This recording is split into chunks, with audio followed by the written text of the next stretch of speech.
No-limit people understand the lesson in life and therefore celebrate the lessons.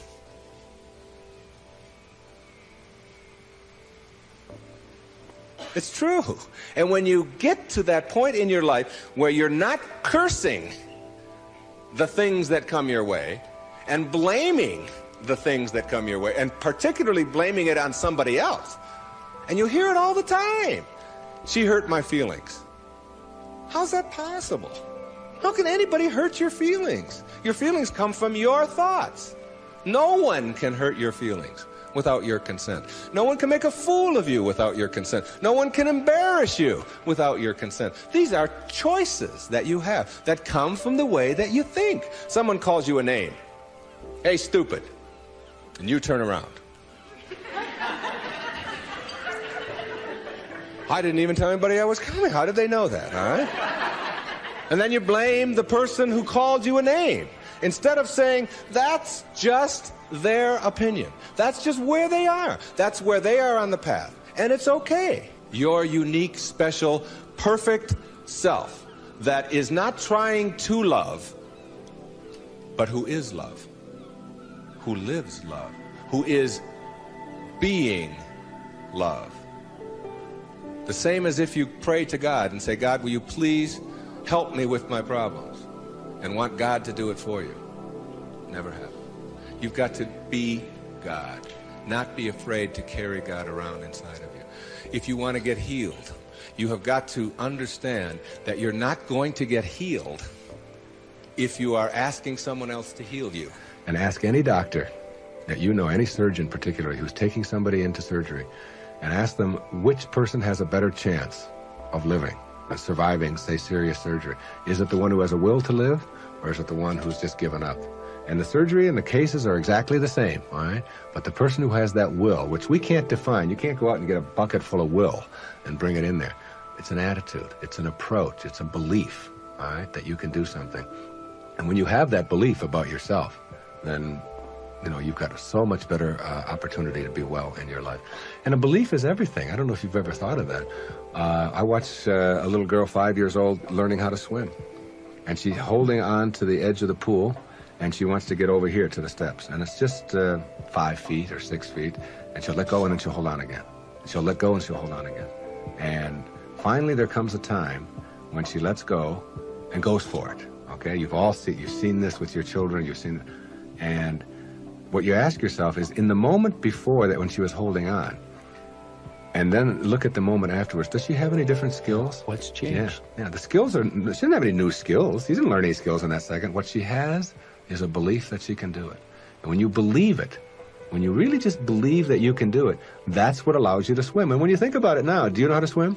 Yeah, so when you dive into the water, you don't think about that. You just know when you dive into the water, you can swim. You don't have any necessary swimming skills or anything like that. Or when you get on a bicycle, you get on, you know that you're going to, unless you believe you can't, because you've never gone out there and tried it and worked on it and done it. Told a story of a patient of yours who had that very problem, who said she didn't know how to ride a bicycle. Yeah, Gail, who came to me many years ago. And you know why she said she couldn't ride a bicycle? Because her mother wouldn't let her get on one. Cop out. Yeah, absolutely. And she had these beautiful big white teeth, and her mother had always told her you could fall and break your teeth, and I wouldn't want that to happen to you. So here she was now in her 30s, and telling me that she couldn't ride a bike, and she was in therapy. And I said to her, okay, let's go. She said, go? Where are we going? I said, well, I've got a bicycle downstairs, and I'm going to show you how to ride a bike. I'm going to have you teach yourself how to do this. And she said, look, I didn't come here to pay you the kind of money that I'm paying you to have you teach me how to ride a bicycle. I came here to find out why I can't. I said, oh, well, you're going to need another 30 seconds of therapy, easy, okay? The reason you can't is because you never got yourself on a bicycle. And until you do, you never will know how, and you just believe that you can't. Oh, that's the end of that. There's no more to talk about that. Now, what we have to do is get you to get out there, and we went downstairs, and it was a woman's bike, and I've helped a lot of people to teach themselves how to ride a bike. And what you do when you help someone to teach themselves how to ride a bike, because you don't teach anybody how to ride a bike, okay, is you let them do it all themselves. You let them hold it, you let them balance it, you let them move with it, you let them put the pedal down and move it themselves, and you stand back. You say, no, when you're ready, you know, and then you move it, and you hold on for a second, then you put your foot back down, and You practice it and practice and practice that all yourself, you know, with just someone encouraging you. And before long, in just a matter of minutes, when I tell you it was minutes, and this woman had never been on a bicycle before, she rode like 2 blocks on a bicycle. She couldn't believe that she now had a belief.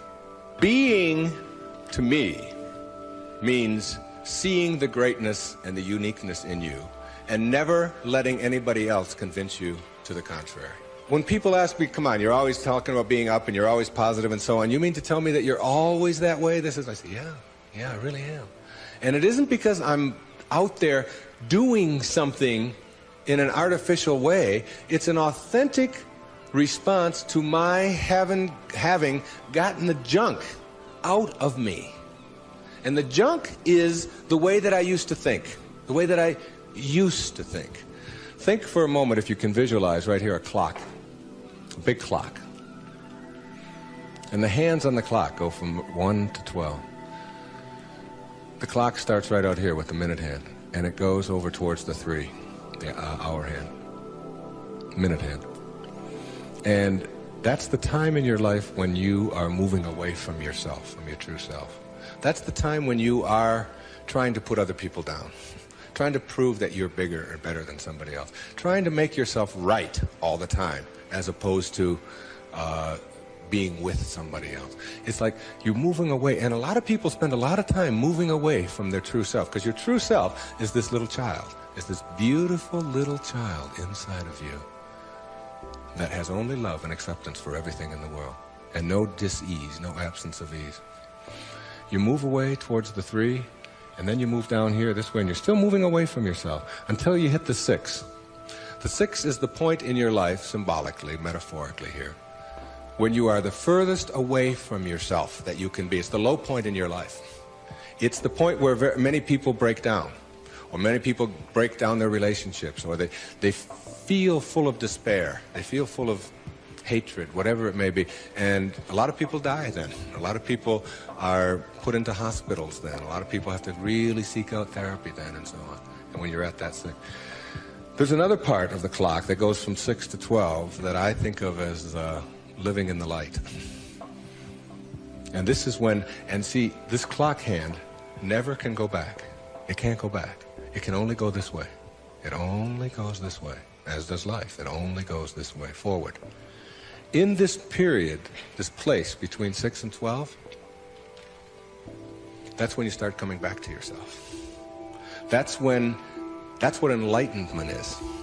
That's the pathway to enlightenment. When you send out that stuff that is destroying you, that is killing you in one way or another, and you move yourself back over here, and eventually you get yourself all the way back. This is the light over here. This is the place where you can't go back. You'd be tempted. You might be tempted to steal. You might be tempted to use anger. You might even slip a little bit, and you catch yourself. I can just not too long ago, there was we got a problem with our sprinkler in my home. One of the sprinkler heads is off, and if you ever seen that happen, you get a gusher going up there. And I've been wanting to get that thing replaced for the longest time. And I'm walking out of the bank, and there's a sprinkler head right there in front of the bank. Now, I practically own this bank, okay? So I go there every day, and I do a lot of business with this bank. And I'm looking at this sprinkler head, and I think, all I have to do is just unscrew this thing. It wasn't on or anything. They'll replace it tomorrow morning. It's 98 cents or whatever. So I actually get down there, and I look, and I start turning the sprinkler. And then I start thinking, do I want this karma? Do I want to steal? Do I want to take? I know it's only a 99, and if I went into the bank, they'd probably give me one anyway if I asked them. And I just turned it back, and I said, if I want a sprinkler head, I'll go and buy one for myself. This doesn't belong to me. It was just like a split second of weakness there or whatever, but it illustrated to me that I can't go back there. I could never. And there was a time in my life when I could have done that. I can be absolutely frank with that. I could do that. I can't go back there anymore.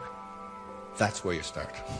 That's the place to start. Because when you get all of that out, when that's all gone, and I mean gone, and it only comes about as a result of the way that you think, so it's just changing around your approach to life, the way that you think in life. When that starts to go away, what you've become filled up with is what your natural self is, which is this loving, accepting, not fighting the universe, but instead living in it and going with the flow.